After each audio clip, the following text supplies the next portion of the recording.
আসসালামু আলাইকুম রহমতুল্লাহ। আমি আজকে যে টপিকটা নিয়ে আলোচনা করব সেটা হচ্ছে আসলে ভৌত আলো বিজ্ঞান চ্যাপ্টার যেটা রয়েছে পদার্থবিজ্ঞান দ্বিতীয় পত্রে, সেই চ্যাপ্টারের একটা টপিক ব্যতিচার ইয়ং এর দ্বিচির পরীক্ষা নিয়ে। আসলে এই টপিকটা আমি গত বছরও আপলোড দিয়েছিলাম চ্যানেলে, এখনো ভিডিওটা আছে, তবে হয়তো ভিডিওটার একটু কোয়ালিটি খারাপ ছিল, যার কারণে আসলে খুব ভালোভাবে অনেক কিছু দেখা যায় না, লাইটিংটা একটু খারাপ ছিল। আমি একটু আগেও ভিডিওটা আপলোড দিয়েছিলাম নতুন করে, একটু এডিট করে, মানে লাইটিংটা ঠিক করে, কিন্তু কথা হচ্ছে এরপর আপলোড দেওয়ার পর দেখলাম যে আসলে ভিডিওটা মাঝখানে একটু স্মুথ চলছে না, মাঝখানে একটা ডিস্টার্ব দেখা দিয়েছে, যার কারণে দেখা যাচ্ছে মাঝখানে কিছু অংশ ভিডিওর বাদ পড়েছে। পরে আমি অরিজিনাল ভিডিওর যে লিঙ্কটা ছিল সেটা আমি চেক করে দেখলাম, আসলে সেখানে আসলে দেখলাম যে ভিডিওটার কিছু অংশ নষ্ট হয়ে গিয়েছে, তো আমাকে নতুন করে আবার ভিডিওটা করতে হচ্ছে। এই ভিডিওটা দেখার পর অনেকেই ব্যতিচার নিয়ে অনেকের যে কোশ্চেন ছিল সেগুলো সম্পূর্ণ ক্লিয়ার হয়ে যাবে ইনশাল্লাহ, আশা করছি। তোমরা একটু ধৈর্য ধরে ভিডিওটা শেষ পর্যন্ত দেখবে। তো চলো আমরা স্টার্ট করি। ব্যতিচার কি? ব্যতিচার হচ্ছে দুটি সুসংগত আলোক উৎস থেকে আলো ছড়িয়ে পড়ে যখন একটা আরেকটার উপর আপতিত হয়, এই উপরিপাতনের ফলে একটা পর্দার উপর ডোরা কাটা অবস্থা সৃষ্টি হয়। কিভাবে সেটা? সুসংগত আলোক উৎস হতে হবে। সুসংগত আলোক উৎস বলতে কি বোঝায়? এমন একটা আলোক উৎস যেখানে থেকে আলোটা নির্দিষ্ট দশা পার্থক্যে বা হচ্ছে আসলে একটা কনস্ট্যান্ট দশা পার্থক্যে সবসময় যায়, এবং সেই আলোটা হচ্ছে তরঙ্গ দৈর্ঘ্য একই হতে হবে। আসলে প্রকৃতিতে কোনো আলোক উৎস সুসংগত নয়, যার কারণে একটা উৎস থেকে আলোটাকে দুইটা নতুন উৎসের মধ্য দিয়ে নিয়ে তারপরে উপরিপাতনটা ঘটানো হয়। আবারও বলছি, প্রকৃতিতে কোনো সুসংগত আলোক উৎস পাওয়া যায় না বিধায় একটা প্রথমে মূল সোর্স থেকে আলোটাকে দুই ভাগে ভাগ করে এই দুইটা আলাদা সোর্সের মধ্য দিয়ে নিয়ে তারপর দেখো এখান থেকে আলোটা যখন ফেলা হয় এভাবে আলোটা ছড়াই যেতে থাকে, ছড়াই গিয়ে এদের মধ্য দিয়ে আবার এভাবে ছড়াতে থাকে। যখন এদের মধ্যে দিয়ে এভাবে ছড়াতে থাকে আর এটার মধ্যে দিয়ে ছড়া থাকবে, এটার মধ্যে দিয়ে ছড়াতে থাকবে, এটার মধ্যে দিয়ে ছড়াতে থাকবে, এই যে দেখো কেন্দ্রের যে ইয়াগুলো আছে এই বরাবর গিয়ে এখানে একটা উজ্জ্বল ডোরার সৃষ্টি হয়, পর্দা। এখানে আমি যদি একটা পর্দা রাখি, তো এগুলোকে আলোক উৎস বলা হয়, বা সোর্স 1 সোর্স 2, এটা মূল সোর্স, সোর্স 1 সোর্স 2 এখান থেকে, এবং এদের মধ্যবর্তী একটা দূরত্ব রয়েছে, এই মধ্যবর্তী দূরত্বটা হচ্ছে a। দেন আমি যদি সোর্সগুলো থেকে একটা ধরো d দূরত্বে, এটাকে d দূরত্ব দিচ্ছি আমি, এই d দূরত্বে যদি একটা পর্দা রাখা হয়, সেই পর্দার উপর কেন্দ্রে একটা উজ্জ্বল, এটাকে বলা হয় কেন্দ্রীয় উজ্জ্বল। কেন্দ্রীয় উজ্জ্বল, কেন্দ্রে সবসময় উজ্জ্বল, কেন্দ্রে কখনো অন্ধকার ডোরা সৃষ্টি হয় না, কেন্দ্রে সবসময় একটা উজ্জ্বল ডোরা সৃষ্টি হবে, তার দুই পাশে এবার অন্ধকার উজ্জ্বল অন্ধকার, উজ্জ্বল অন্ধকার। আবার সেম ভাবে কেন্দ্র এর নিচের দিকেও উজ্জ্বল, যেহেতু কেন্দ্রে তাহলে অন্ধকার উজ্জ্বল অন্ধকার উজ্জ্বল, এভাবে ক্রমান্বয়ে সৃষ্টি হতে থাকে। এই যে পর্দার উপর একটা ডোরা কাটা অবস্থা সৃষ্টি হলো, এটাকেই বলা হয় ব্যতিচার বা ঝালর পট্টি। তো আমাদের এই যে ঝালরটা আছে বা ব্যতিচার পট্টিটা আছে, এই যে ডোরাগুলা রয়েছে, এই ডোরাগুলা নিয়ে আমাদেরকে আলোচনা করতে হবে। এই ডোরাগুলার এই যে আসলে হচ্ছে গাণিতিক সমস্যাগুলো এই ডোরাগুলোর উপর কেন্দ্র করে। তাহলে ডোরাগুলা কখন কি হবে তোমাকে একটু বুঝতে হবে, যে আসলে কখন ডোরা প্রস্থ জানতে চেয়েছে প্রশ্নে, কখন ডোরা ব্যবধান জানতে চেয়েছে, সেটা তোমাকে সম্পূর্ণ ক্লিয়ার ভাবে বুঝতে হবে। এই জন্য আমি তোমাদের শুধু এই ডোরাটা নিয়ে আলোচনা করব। দেন আসলে বিভিন্ন সৃজনশীলে যেমন কেন্দ্রীয় উজ্জ্বল ডোরা থাকে, এনতম মানে দশম অন্ধকার বা পঞ্চম উজ্জ্বল, এই টাইপের কতগুলো কোশ্চেন করা হয়, সেই টাইপের কোশ্চেনগুলো আমি কিন্তু সলিউশন এখন তোমাদেরকে দেব। তো তোমরা সবাই অবশ্যই আমাদের পুরো ভিডিওটা দেখতে হবে। তো এখন আমি এই যে যেই আমাদের ডোরা কাটা অবস্থা সৃষ্টি হয়েছে সেই ডোরাগুলো নিয়ে আমরা এখন আলোচনা করব।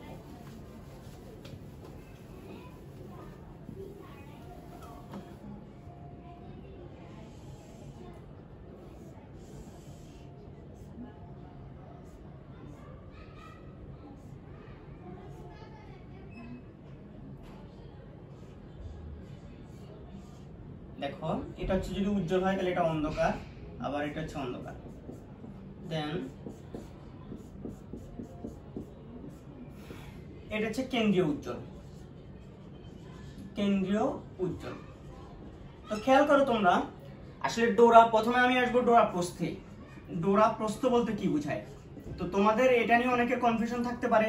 বিভিন্ন সময় দেখবা যে একটা ডোরা থেকে আরেকটা ডোরার কেন্দ্রের মধ্যবর্তী দূরত্ব বলে, তারপর হচ্ছে বলে ডোরার শুরু থেকে শেষ পর্যন্ত বলে, ইত্যাদি অনেক কনফিউশন ক্রিয়েট হয়। আমি সবগুলো এখন ক্লিয়ার করবো ইনশাআল্লাহ। দেখো ডোরা প্রস্থ, ডোরা প্রস্থ বলতে একটা অন্ধকার ডোরার যে প্রস্থ, সেই প্রস্থকে ডোরা প্রস্থ বলা হয়।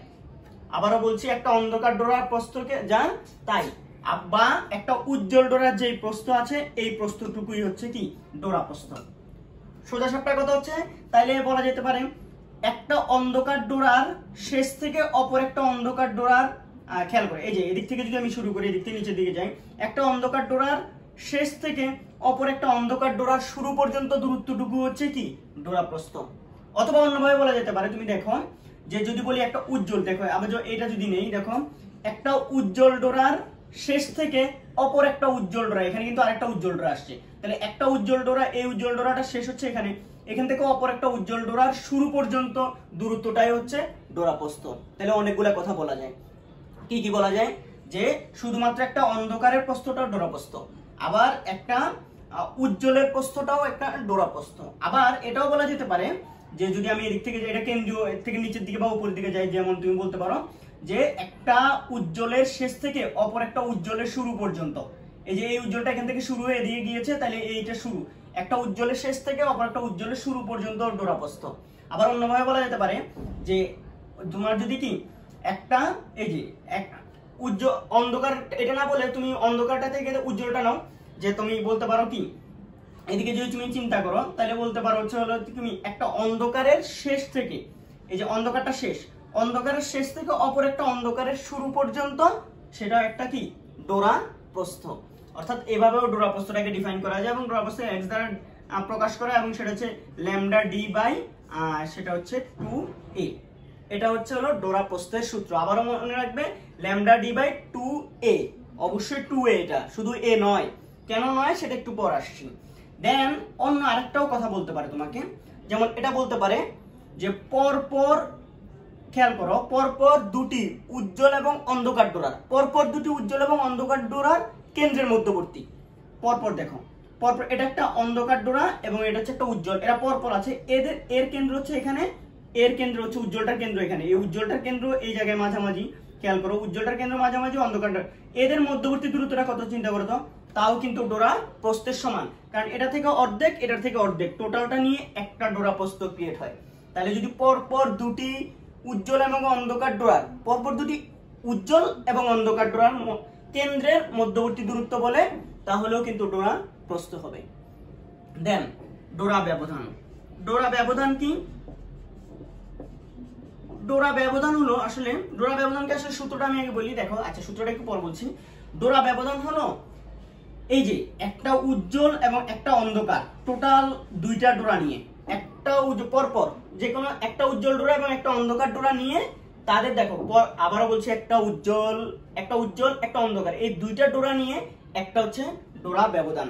অর্থাৎ এই যদি চিন্তা করো, একটা উজ্জ্বল ডোরার শুরু থেকে, যে কোনো এখান থেকে নিতে পারো তুমি, একটা উজ্জ্বল ডোরার শুরু থেকে একটা অন্ধকার ডোরার শেষ পর্যন্ত টোটাল দূরত্বটাই হচ্ছে হলো ডোরা ব্যবধান, বা একটা উজ্জ্বল একটা অন্ধকার নিয়েও ডোরা ব্যবধান।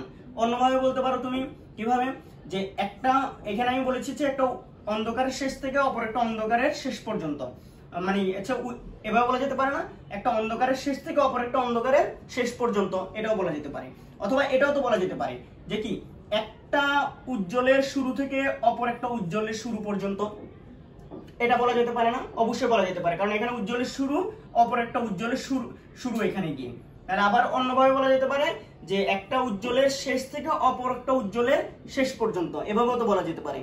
নিচের দিকে আসলে, অর্থাৎ টোটাল কথা হচ্ছে মাঝখানে তোমাকে এমন দূরত্ব থাকতে হবে যেন সেটা কি এর মধ্যে একটা উজ্জ্বল এবং একটা অন্ধকার আসে।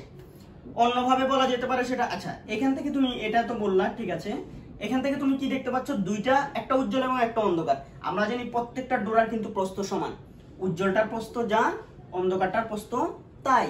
তাহলে এক্ষেত্রে আমার ডোরা প্রস্থকে আমরা ডেল এক্স দ্বারা প্রকাশ করব। ডেল এক্স ইকুয়াল টু, দেখো তো, একটা প্রস্থ দুইটা প্রস্থ, মানে যেহেতু এগুলো সমপ্রস্থের হবে, উজ্জ্বলটাও যা অন্ধকারটার প্রস্থও কিন্তু তাই, তাহলে দুইটার প্রস্থ যদি সেম হয় তাহলে প্রস্থ ইকুয়াল টু হচ্ছে এক্স। তাহলে এরকম দুইটা এক্স নিয়েই তো কি আমাদের এখানে একটা ডোরা ব্যবধান, তাহলে 2 ইন্টু এক্স আমরা বলতে পারি। তাহলে 2 ইন্টু এক্স হলে 2 ইন্টু, দেখো তো তুমি ল্যামডা ডি বাই 2a, তাহলে এখান থেকে আমি 2 চলে গেলে ল্যামডা ডি বাই a। তাহলে দেখতে পেয়েছো এখান থেকে ডোরা ব্যবধানের সূত্র হচ্ছে ল্যামডা ডি বাই a। তোমার এখানে ক্ষেত্রে কিন্তু তুমি এটাকে ডোরা প্রস্থের ক্ষেত্রে ইউজ করলে হবে না। আচ্ছা, আবার অন্য একটা, এই ডোরা ব্যবধানটাকে অন্য একটা কথা দিয়েও বলতে পারে, যেমন বলে সবসময় পরপর, আমি আগেরটার মধ্যে একটা বলেছিলাম যে পরপর দুটি উজ্জ্বল এবং অন্ধকার ডোরার কেন্দ্রের মধ্যবর্তী দূরত্বটা কিন্তু ডোরা প্রস্থ, উজ্জ্বল এবং অন্ধকার পরপর তাদের কেন্দ্রের মধ্যবর্তী দূরত্বটা হচ্ছে হলো ডোরা প্রস্থ। কিন্তু তোমাকে যদি বলে পরপর দুটি উজ্জ্বল ডোরার কেন্দ্রের মধ্যবর্তী দূরত্ব বা পরপর দুটি অন্ধকার ডোরা, শুধু অন্ধকার বা শুধু উজ্জ্বল, তাহলে দেখো পরপর দুইটা উজ্জ্বল, এই যে অথবা অন্ধকার বলি, পরপর দুইটা অন্ধকার, এইটা এবং পরপর এরপরে হচ্ছে আরেকটা অন্ধকার হচ্ছে এটা, তাহলে এই দুইটা অন্ধকার, এই অন্ধকারটা এবং এর পরের অন্ধকার যেটা আছে, এই দুইটা কেন্দ্রের মধ্যবর্তী দূরত্বটা কত? মাঝখানে একটা উজ্জ্বল, এদিকে অর্ধেক অন্ধকার, এদিকে আর অর্ধেক অন্ধকার, তাহলে টোটাল ওভারঅল অন্ধকার হয় একটা, উজ্জ্বল তো অলরেডি একটা, এটাও কিন্তু ডোরা ব্যবধান। আবার অন্যভাবে বলা যাবে পরপর দুটি উজ্জ্বল ডোরার কেন্দ্রে, এখানে একটা উজ্জ্বল ডোরা, এর পরের উজ্জ্বল ডোরাটা হচ্ছে এটা, এই দুইটার কেন্দ্রের মধ্যবর্তী দূরত্ব, পরপর দুটি উজ্জ্বল ডোরার কেন্দ্রের মধ্যবর্তী দূরত্ব। এইটুকু দেখো তো, এটাও দেখা যাচ্ছে কি আমাদের মাঝখানে একটা অন্ধকার, এদিকে অর্ধেক উজ্জ্বল, এদিকে অর্ধেক উজ্জ্বল, তাহলে টোটাল ওভারঅল এটা হচ্ছে একটা ডোরা ব্যবধান।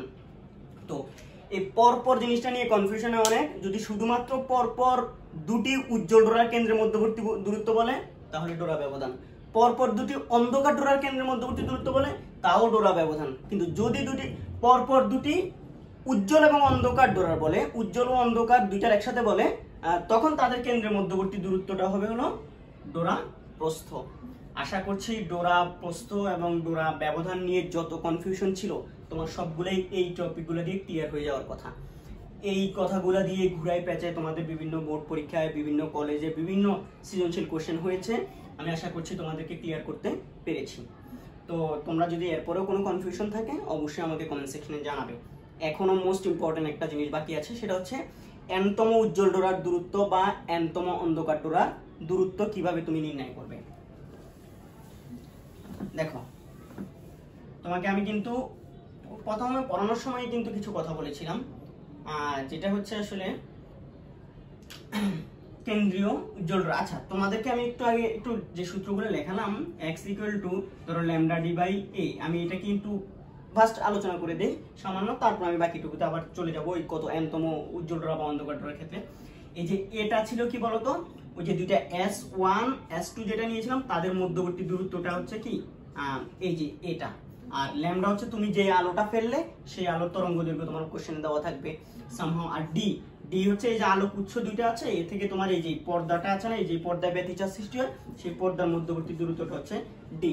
তো তোমাকে আমি এটা একটু আগে আলোচনা ডিটেইলস করে দেইনি, কিন্তু আমি চিত্র আঁকার সময় কিন্তু লিখেছিলাম, তোমরা চিত্রটা আরেকবার দেখে নিবে তাহলে বুঝতে পারবা।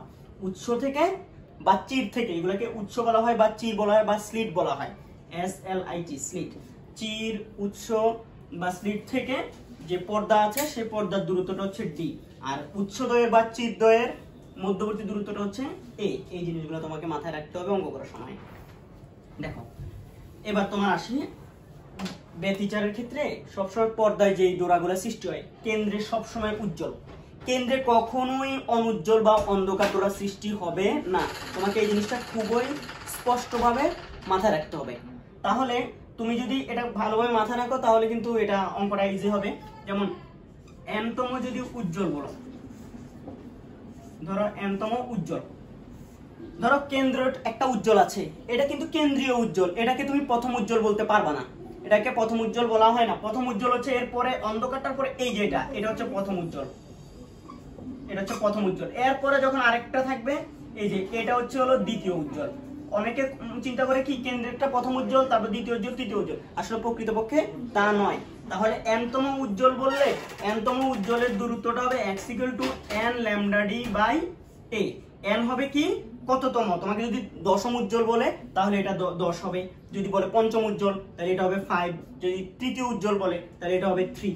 এভাবে তুমি এটা বসিয়ে দিবে, আর ল্যামডা আগের মতোই, যে তুমি যে আলোটা ব্যবহার করছো সেই আলোর তরঙ্গ দৈর্ঘ্য, ডি হচ্ছে তোমার কি চিরদ্বয় হতে পর্দার দূরত্ব, দেন এটা হচ্ছে কি, এটা হচ্ছে হলো দুইটা চিরের মধ্যবর্তী দূরত্ব। তাহলে এই যে x = n lambda D by A, এটা হচ্ছে এনতম উজ্জ্বল ডোরার জন্য তুমি এটা ব্যবহার করবে।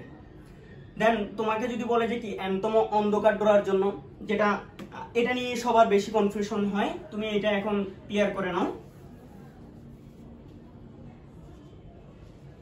এনতম অন্ধকার, এনতম অন্ধকার মানে দ্বিতীয় অন্ধকার বা তৃতীয় অন্ধকার বা চতুর্থ অন্ধকার যেটাই বলুক, তোমাকে এটার দূরত্ব হবে যদি কেন্দ্রীয় উজ্জ্বল। আসলে দেখো তোমাকে প্রশ্নে কেন্দ্রীয় উজ্জ্বল বলে দিক বা না দিক সেটা কোনো আসলে মেজর ফ্যাক্ট নয়, কারণ তোমার এখানে মনে রাখতে হবে যে এই ব্যাপারটা কেন্দ্রে সবসময় উজ্জ্বলই হবে। তাহলে তোমাকে বললো যে এই পর্দার উপর দশম অন্ধকার ডোরার দূরত্ব কত, বা অষ্টম অন্ধকার ডোরার দূরত্ব কত, অর্থাৎ কেন্দ্র থেকে অষ্টম অন্ধকার ডোরার টোটাল দূরত্বটা কত। এই যে x বলতে কিন্তু এখান থেকে টোটাল দূরত্ব বোঝাচ্ছে। ধরো এখানে দ্বিতীয় উজ্জ্বল, তো তাহলে কেন্দ্রীয় উজ্জ্বল থেকে দ্বিতীয় উজ্জ্বল ডোরাটার দূরত্ব কত সেটাই তোমাকে এই x দ্বারা মেজার করবে, অর্থাৎ টোটাল xটা হচ্ছে হলো এটা। ঠিক আছে, তাহলে m তম অন্ধকার ডোরার কথা বললে এখানে যে জিনিসটা আসবে সবাই এটা ভুল করে, 2n-1/2 lambda d by a, সূত্র হবে হচ্ছে এটা 2n-1। দেখো যে আমাদের উজ্জ্বলের ক্ষেত্রে nটা শুরু হচ্ছে এখান থেকে, আর তার ঠিক এক আগে থেকে এটা শুরু হচ্ছে, তো এই জন্য তোমাকে মনে রাখতে হবে যে এই জায়গায় হচ্ছে কি, যখন অন্ধকারটা তুমি ক্যালকুলেশন করবা তখন হচ্ছে এক কম দিয়ে মানে -1 থেকে চিন্তা করতে হবে। তাহলে এখান থেকে তুমি যে তোমাকে যদি প্রথম অন্ধকার বলে তাহলে n এর মান 1, যদি খেয়াল করো এখানে n এর মান শুরু হবে 1 2 3 4 এভাবে, এটা এভাবেই চলতে থাকবে। তোমাকে প্রথম অন্ধকার ডোরার কথা বললে 1 আসবে, দ্বিতীয় অন্ধকার বললে 2, তৃতীয় অন্ধকার বললে 3, চতুর্থ অন্ধকার বললে 4, এভাবে যততম অন্ধকার বলবে n এর মান ঠিক তুমি ততই বসাবা, তার চেয়ে যোগ বিয়োগ কিছু করার দরকার নেই। এটা খুবই ইম্পর্টেন্ট এবং খুবই গুরুত্বপূর্ণ। বিভিন্ন বইতে প্লাস আছে মাইনাস আছে, এগুলা নিয়ে অনেক কনফিউশন হয়, তুমি এটা দিয়েই করবা। ঠিক আছে, তো এটা দিয়ে যখন করবা, এখন তোমাকে আমি একটু ডিটেইলস বলে দিই। x দিয়ে ধরো 2n+1/2 এই ল্যামডা ডি কখন বসাবা, মানে এই সূত্রটা কখন হতে পারে, তুমি এটা ব্যবহার করিও না, আমি সাজেস্ট করব। তো তোমাকে আমি সাজেস্ট করব সবসময় এটা ব্যবহার করো, মাইনাসেরটা 2n-1/2 দিয়ে। তো এটা দিয়ে তুমি কিভাবে করবা, এটা দিয়ে করতে গেলে তোমাকে যে জিনিসটা করতে হবে, ধরো তোমাকে বললো কেন্দ্রীয় উজ্জ্বল থেকে সপ্তম অন্ধকার ডোরার দূরত্ব কত, তো এইটার ক্ষেত্রে n এর মান তখন সপ্তম যখন বলছে তোমাকে এটা বসাতে হবে 6, এক কম বসাতে হবে। এই জিনিসটা হচ্ছে এই সূত্রটার জন্য n এর মান শুরু হচ্ছে 0 1 2 3 4 এভাবে চলতে থাকবে, অর্থাৎ n এর মান শুরু হয় 0 থেকে। তোমাকে প্রথম অন্ধকার ডোরা বললে 0 বসাতে হবে, প্রথম অন্ধকার ধরো। কোন সূত্রের জন্য এটা, অবশ্যই এটার জন্য নয়, তাহলে এটার জন্য নরমালি ব্যবহার করা যায়। তোমার প্রথম অন্ধকার ডোরা বললে n তুমি 1 বসাই দিবা, দ্বিতীয় অন্ধকার বললে 2, এই সূত্রের জন্য ইজি একদম, তাই এই সূত্রটাই তোমরা সবসময় ব্যবহার করবা। কিন্তু এটার ক্ষেত্রে তোমাকে যদি বলে প্রথম অন্ধকার ডোরার দূরত্ব কত, তাহলে তোমাকে n এর মান বসাতে হবে 0, যদি বলে দ্বিতীয় অন্ধকার ডোরার জন্য তাহলে n এর মান বসাতে হবে 1, এক কম করে বসাতে হবে এই সূত্রের জন্য। তো এই সূত্রটা অনেক সময় মনে থাকে না, তো এই সূত্রটা এই জন্য আমি ব্যবহার করতে মানা করি, কারণ এটা হচ্ছে শুধুমাত্র যখন 2n+1/2 বসাবা তখন কিন্তু যততম অন্ধকার ডোরা বলবে তার চেয়ে এক কম n এর মান বসাতে হবে। আর এটার ক্ষেত্রে তুমি এই সূত্রটা যখন ব্যবহার করবা তখন সরাসরি তুমি n এর মান যা সেটাই তুমি ব্যবহার করতে পারবা, কোনো সমস্যা নেই এই ক্ষেত্রে। আর উজ্জ্বল ডোরার ক্ষেত্রে তো কোনোই সমস্যা নেই। অনেকের প্রশ্ন থাকে ভাই যদি প্রশ্নে কেন্দ্রীয় উজ্জ্বল ডোরার কথা বলে দেওয়া না থাকে, ওই যে বললাম না কেন্দ্রীয় উজ্জ্বল ডোরার কিন্তু কথা বলার দরকার নেই তোমার, কারণ কেন্দ্রে সবসময় উজ্জ্বল ডোরাই সৃষ্টি হবে। আর এই এক্সটা বোঝা হচ্ছে কেন্দ্র থেকে ওই উজ্জ্বল ডোরার দূরত্ব, টোটাল দূরত্বটুকু হচ্ছে হলো, বা ওই অন্ধকার ডোরার দূরত্বটুকুই হচ্ছে এই এক্স। ঠিক আছে, তো এই টপিকের যতগুলো ম্যাথ আছে, তোমাদের যেই সৃজনশীল প্রশ্ন ব্যাংক রয়েছে বা ধরো টেস্ট পেপার রয়েছে, বা হচ্ছে তোমার তপন স্যারের বই যদি ফলো করো, তপন স্যারের বইতে উদাহরণে অনুশীলনে অনেকগুলা টপিক আছে ব্যতিচার নিয়ে। তোমরা এই ব্যতিচারের যতগুলা সৃজনশীল আছে এই ভিডিওটা দেখার পর সবগুলা করার চেষ্টা করবা, করে 1 থেকে 2 ঘন্টা লাগবে, সর্বোচ্চ 2 ঘন্টা। যতগুলা ব্যতিচারের ম্যাথ আছে সব করতে 2 ঘন্টা লাগবে তোমার বোর্ডের কোশ্চেনগুলা। এরপর কয়েকটা কলেজ কোশ্চেন করো, তারপর দেখবা যে ব্যতিচার টপিকটা অনেক ইজি হয়ে গেছে তোমার কাছে। তো অবশ্যই তোমরা চ্যানেলটা সাবস্ক্রাইব করবা নতুন হলে, আর ফ্রেন্ডদের সাথে ভিডিওগুলো শেয়ার করবা। এই বিপদের সময় আমরা কোয়ারেন্টাইনে আছি, অনেক আতঙ্ক, চারপাশে অনেক রোগী মারা যাচ্ছেন, তো আমরা একটু সাবধানে থাকবো, তোমরাও সাবধানে থাকবা, সেই ব্যাপারে একটু খেয়াল রাখবা, বাসায় সবাইকে সচেতন করবা। তুমি একজন স্টুডেন্ট, শিক্ষিত মানুষ, তুমি তোমার শিক্ষার আলোটা তোমার ফ্যামিলির মধ্যে ছড়াই দিতে হবে। যে সবার ফ্যামিলি শিক্ষিত হবে এরকম কোনো কথা নেই, যেমন আমার ফ্যামিলিতেই কিন্তু আমি কি নিজে থেকে জানাইতে হয়, তো তোমরাও জানাবা তোমাদের ফ্যামিলিতে কিভাবে সতর্ক থাকতে হবে, কিভাবে এইসব ব্যাপারগুলো মেনটেন করতে হবে। তো সবাই আল্লাহ হাফেজ।